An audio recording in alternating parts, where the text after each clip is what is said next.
No survivors. 2 horrific plane crashes less than 5 months apart, raising new questions about the safety of air travel. Was it pilot error or a defective aircraft that doomed Ethiopian Airlines Flight 302? And was it just coincidence that the very same aircraft model, a Boeing 737 MAX 8, crashed under similar circumstances just 5 months earlier in Indonesia?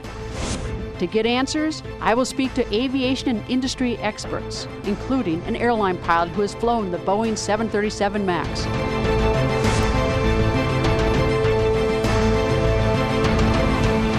Hello, welcome to Plugged In. I'm Greta Van Susteren. 157 people, including 8 Americans, killed in a plane crash in Ethiopia. This tragedy began at 5:41 a.m. on March 11th when a Boeing 737 MAX 8 took off from Addis Ababa Airport en route to Nairobi. It climbed to 8,600 feet when it vanished from radar, crashing just southeast of the Ethiopian capital. The United States has now joined other countries from around the world in grounding that model aircraft after investigators noted similarities to an earlier crash involving another Boeing 737 MAX 8 jet. We have more from VOA Patsy Widakuswara. The 737 MAX 8, Boeing's best-selling jet, will no longer fly the U.S. skies after President Trump declared an emergency order to ground it. I didn't want to take any chances. We didn't have to make this decision today. We could have delayed it. We maybe didn't have to make it at all, but I felt it was important, both psychologically and in a lot of other ways. The day prior to Trump's announcement, Boeing CEO Dennis Muilenburg spoke with Trump by phone and reassured him the aircraft is safe. As a key military contractor, Boeing is a major lobbying force in Washington. Through a statement, Boeing said they support the temporary grounding, but continues to have full confidence in the safety of the 737 MAX. Boeing shares have dropped 15% since Sunday's crash. The 737 MAX jets have crashed twice in 5 months, killing nearly 350 people, including those on board Indonesian Lion Air that crashed in October. A few hours before Trump's announcement, Canada joined dozens of countries in banning the aircraft. The new information, and I hasten to say this is new information that we received and analyzed, comes from validated satellite tracking data suggesting a possible, although unproven, similarity in the flight profile of the Lion Air aircraft. Ethiopian authorities have recovered the aircraft's black boxes. The flight data and cockpit voice recorders will provide important clues about the cause of the crash. Patsy Widakuswara, VOA News at the White House. Even as investigators move forward to find out what happened to Flight 302, there are questions whether Boeing has been completely forthcoming. Did Boeing know something and not do enough to warn pilots? Are there unique engineering characteristics of this aircraft that pilots should have been alerted to? And more importantly, with adequate warning, could a more experienced pilot have made a difference, a life or death difference? We spoke with Captain Dennis Tager, spokesperson for the Allied Pilots Association, which represents the 15,000 pilots of American Airlines. He has been a pilot for 32 years and has logged thousands of flying hours and has flown the 737, including the 737 MAX 8. We asked Captain Tager to describe his initial reaction to flying Boeing's newest airplane. And the displays are different. I mean, they're laid out a bit different. So in aviation, pilots are creatures of habit. And when you're familiar with where things are, it becomes ingrained and part of the tapestry of how you operate in the cockpit. So those were some changes. They weren't hindrances to the operation of the aircraft nor the safety of margin, but it's just like any human experience, you have to get used to it. So the actual flying of the aircraft, it was smooth. In many cases, chatted with the FO, I like the way this thing flies.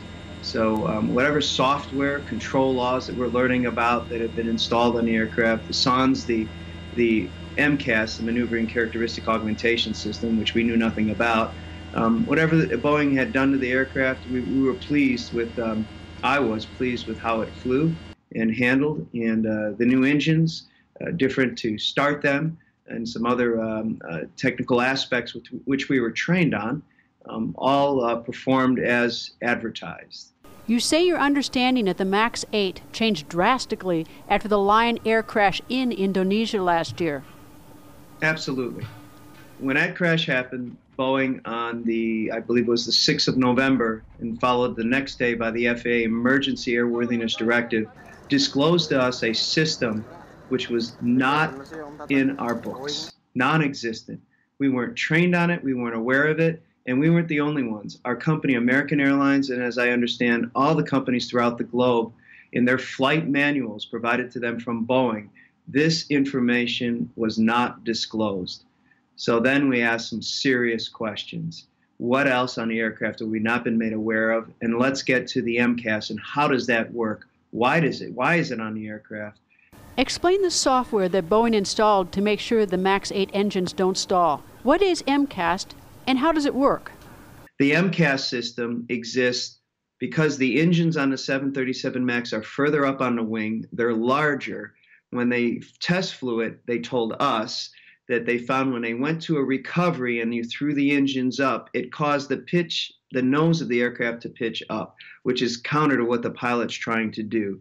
So they said the only way they could get around that was to design this system, the MCAS system, which would essentially assist in getting the aircraft nose down, the pilot, because these engines, when they accelerate, it wants it to pitch up, so it pushes the aircraft nose down so that the pilot can recover from a stall in certain regimes.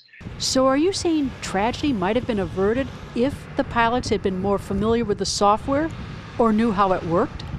Well, certainly the Lion Air having information prior, I don't know what would have happened, pilot awareness, and now with you asked me before if the Ethiopian pilots could have done anything.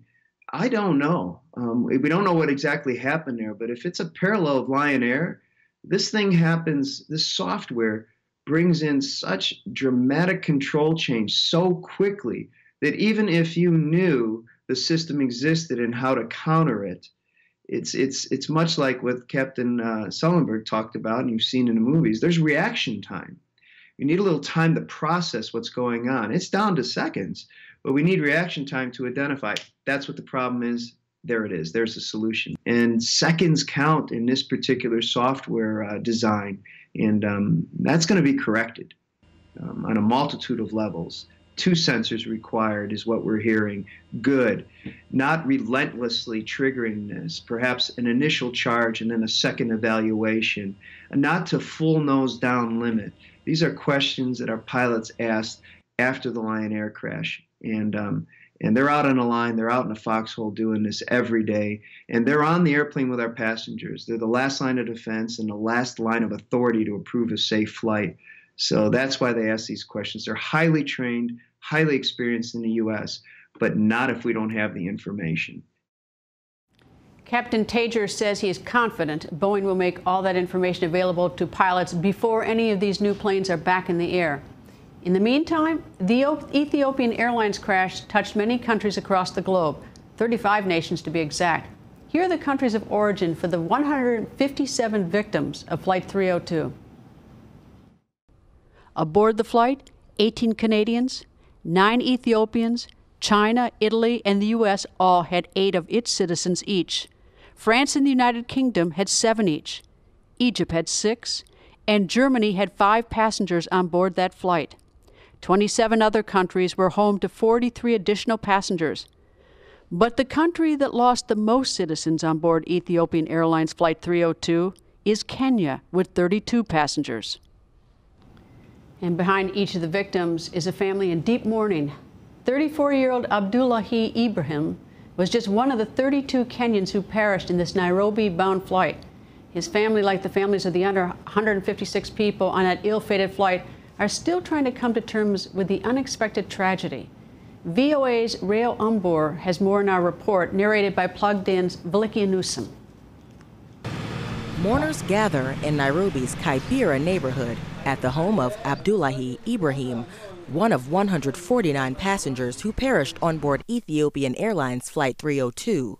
His sister, Aisha, spoke with Abdullahi by phone just hours before the crash. The last time I saw my brother was a year ago when he came back from vacation. I spoke to him the night before he boarded the flight. He said that I should not tell the extended family that he was coming. He wanted it to be a surprise. But aliniambia anaweza kuja, but aliniambia nisiambie parents, juu anataka kusurprise. Sunday's crash was the deadliest in Ethiopian Airlines history. The plane, a Boeing 737 MAX 8, crashed just 6 minutes after takeoff near the Ethiopian town of Bishoftu, killing all 157 people on board. Recovering victims' bodies may be difficult due to the force of the crash, but Abdullahi's relatives say they haven't given up hope. The way I talked to my brother, I told him that even if a piece can be identified, it is good for him to come with it so that we can bury. But hopefully, when it reaches 7 days, we are going to do some prayers. Similarities between the Ethiopian air tragedy and another off the Java Sea in Indonesia just 5 months earlier, which killed all 189 people on board, prompted the Ethiopian airline and most of the world's nations to take action. We have grounded all Boeing B737-8 MAX fleet, which Ethiopian Airlines was operating and which was involved in yesterday's accident, as a precaution safety measure. But this does not mean that the incident was related with defects on this specific fleet. But we have taken this as an extra safety precaution. As researchers comb through the wreckage, Abdullahi's family prays for closure, but with or without a body, Abdullahi's family tells VOA their mourning will continue. Valikia Newsom for reporter Rael Ambor in Nairobi, VOA News. We are joined by Salem Solomon of VOA's Africa Division. Salem recently wrote an article for VOA about the extraordinary young captain of the doomed Ethiopian Airlines flight. Thank you for joining us. Thanks for having me. What can you tell me about the background of this pilot? So the pilot, he was a prodigy, basically. He started flying when he was a teenager, but, in fact, the attention was on the pilot right when people saw his picture because he looked so young. Despite his looks, he is extremely experienced. He had 8,000 hours of flight under his belt. People spoke about him. He was an A student. He was extremely talented, and he was experienced, and also took the training shortly after the Indonesian accident. So the training having to deal with this particular system in the cockpit?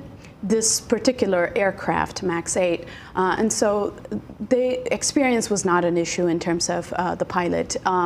VOA Amharic service reporter Tion Girma spoke to his father, who's in deep mourning, and he spoke about his son and the kind of disciplined and experienced child, a special child he was, very distraught, trusting us an exclusive interview. And in it, he explains the character of the pilot. You know, I read that the co-pilot had only 200 hours compared to the extensive 8,000 hours, and I checked with some pilots. 8,000 is a good number, is a significant experience. Anything we know about the co-pilot, or that you know about the co-pilot? The co-pilot was relatively new compared to the pilot, but the pilot flies the plane. And just to add the experience that the pilot brings into this conversation is that he was an A student. He was extremely disciplined in that way, and I don't think experience was a factor in this case, from what we've heard. Well, I think as the investigation goes on, I mean, if we don't know. I mean, there's still much to be learned. But if there is what people suspect, I mean, in many ways, the pilots are sabotaged in the cockpit if they have the systems giving them faulty information. I mean, that's still an undergoing investigation going on. But as I said, Ethiopian Airlines is a very safe airlines, fastest growing in Africa, and they don't have any reputation for cutting corners. They're very they're a very safety conscious business, and they haven't had a lot of accidents in the past. So that's very worth noting when you're talking about the context of what happened. Thank you very much. Thanks for having me. Well, the families mourn. Transportation and safety investigators in France are busy examining flight data from the downed plane. They are looking for any clues that might identify what caused the fatal crash of Ethiopian Air Flight 302. To tell us what investigators are hoping to learn, we are joined by Gregory Feith, former senior air safety investigator with the National Transportation Safety Board. Thank you for joining us. Thank you for having me, Greta. Any thoughts, just as to start with, this is an American-made plane, a Boeing. The investigation seems to be led by the French. The recording boxes, the black boxes have been sent to France. Why? Let me see if I can clarify some of the points that the other guests have brought up and your question here. The Ethiopians are in charge of this investigation. And while they didn't have the expertise and the facilities to read out the boxes, they were looking for another country that had the resources and the technicians to be able to at least download the data from one medium to another medium so that they could use it to analyze what was going on. So the French aren't in charge of this investigation. It was just that their facility was used to transfer the medium into a usable document so that the investigators could analyze the data. So the Ethiopians are still in charge. All the French did was download that data and give it to the Ethiopians. All right, you've investigated crashes. You've been the head of a GO team for the NTSB here in the United States. Tell me, how do you begin to investigate this? When it comes to a foreign investigation, it's substantially different than what we would do here in the United States. As an accredited representative participating in someone else's investigation, in this case the Ethiopians, the NTSB sends an accredited rep and a number of folks with them from both the NTSB and the manufacturer. In this case, it's Boeing and, of course, the FAA. Boeing is the manufacturer. FAA is the certifying authority responsible for continued airworthiness. All the board and its technical advisors can do to Ethiopia is provide technical assistance. They participate in all aspects of the investigation. They provide technical expertise and interpretation of data. And if there's something that needs to come from the manufacturer as far as technical data, it's an instant resource. But the board doesn't run this investigation. The Ethiopians do under ICAO Annex 13. All right, well, it seems the Lion Air crash, which is eerily similar, and this is early, so I'm not going to say they're the same. I'm not going to go out on the limb, but there's no question that people are highly suspicious that it's the same thing. They had a lot of the same characteristics. That happened on October 29th. Has Boeing, has the investigation pretty much been finished with that, or people have concluded what happened with that flight? I would hope not, because there is still a lot of information that has yet to be forthcoming. Some of the new information out of Lion Air is about the airplane that was being flown by a separate flight crew the day before that had experienced some sort of pitch problem, and that the crew was able to remedy that situation and successfully land the airplane. There's a lot of backstory to that particular issue. It all starts with a faulty angle of attack indicator probe, which initiated at least the triggering of this MCAS system. Are all the angle of attack sensors, are they made by the same manufacturer? I mean, there's attention on Boeing, but who manufactures this angle of attack sensor?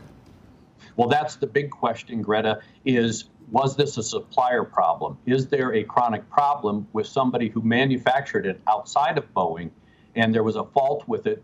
And, we've seen it in recalls of drugs and parts of cars where you had a faulty manufacturing process that affected 10s, 20s, 30s, parts and that kind of stuff. So that's part of the investigation that needs to be looked at, because if you have a faulty system and it triggers this MCAS and the pilots try to recover, all of a sudden now this faulty part is continually giving faulty indications, and it may prevent the crew from absolutely recovering as they should because they're getting faulty information. And that has to be considered, not only in Lion Air, but of course in Ethiopia as well. All right, this MCAS system, obviously all the attention is on it, and if you're just taking off, you don't have much room for recovery. You're at, 5,000 feet or whatever it is, compared to if you're at 39,000 feet if you had a problem.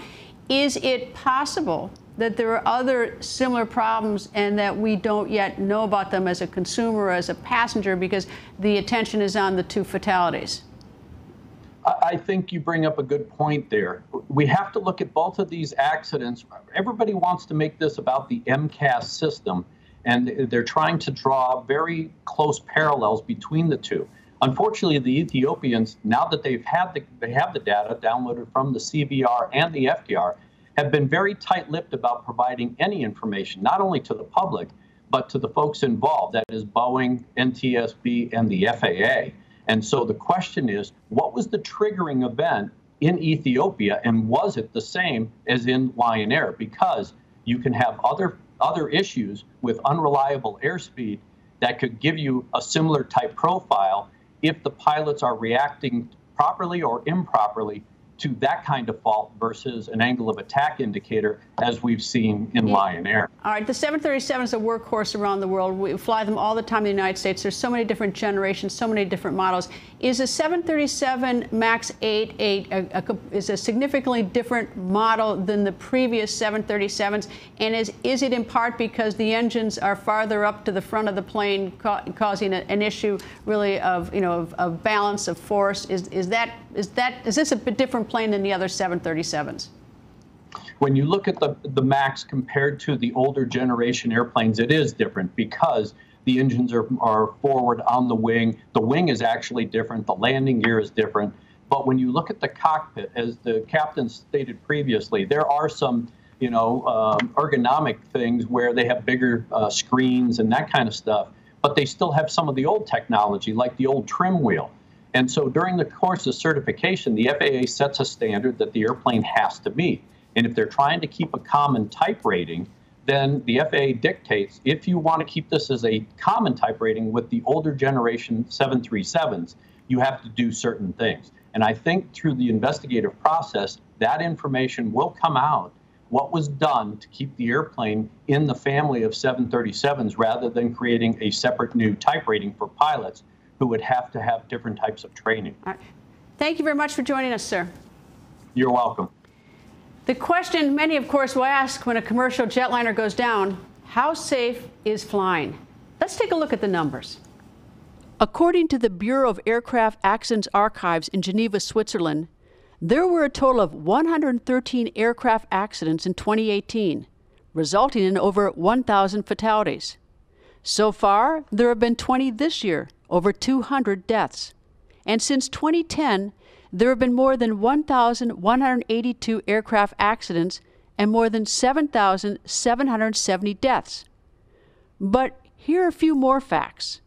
Between 1983 and 2000, 95% of all the people involved in airplane crashes survived. And according to the Aviation Safety Network, the accident rate for every 1 million commercial flights in 2017 was less than 0.5%. By comparison, about 1.25 million people are killed in road and traffic accidents worldwide each year. That is about 3,287 deaths every single day. And if you are between the ages of 15 and 29, motor vehicle accidents are the leading cause of death. Well, if you still have concerns about the safety of air travel, you may want to listen to my next guest. Richard Abulafia is Vice President of Analysis at one of the leading aerospace and defense consulting groups in the country. He's also a columnist for Aviation Week, Space Technology, and Forbes.com. Nice to talk to you, sir. Good to be here. Thank you. I'll go out on a limb and say I think flying is safe, obviously, in the face of these two crashes, but I'll let you answer. Do you think flying in general is safe? Obviously not in these two aircraft. This is a terrible tragedy compounding the previous tragedy last September in Indonesia. But at the end of the day, when you look at the numbers, this is actually the safest form of transport ever designed by nature or humans. It's a remarkable story, and it's getting better with each passing generation. Well, in spite of that, I don't think it's unreasonable to be suspicious of this particular aircraft and not want to get on them. Of course, they have been grounded here in the United States and around the world. But, the thing that naturally it grabs my attention, has Boeing told us everything it knows? Well, we're going to look into that. They're going to look into that. They're going to go over everything with a fine-tooth comb. This was a long evolutionary process of creating a new version of the 737. And obviously, there have been multiple probes rumored to be underway. But at the end of the day, they have a very strong interest in making the situation right. So they're gonna do everything they can. But I guess it's a little different situation. Is that they had noticed last October with the first 737 MAX 8 going down, and of course we still don't have the conclusive results there. But it's fair to if they're both the same cause. If it turns out it's not irresponsible or irrational to ask whether they should have been grounded back in October. It's reasonable, but look at the accident back in Lion Air. There were many compounding mistakes. Like?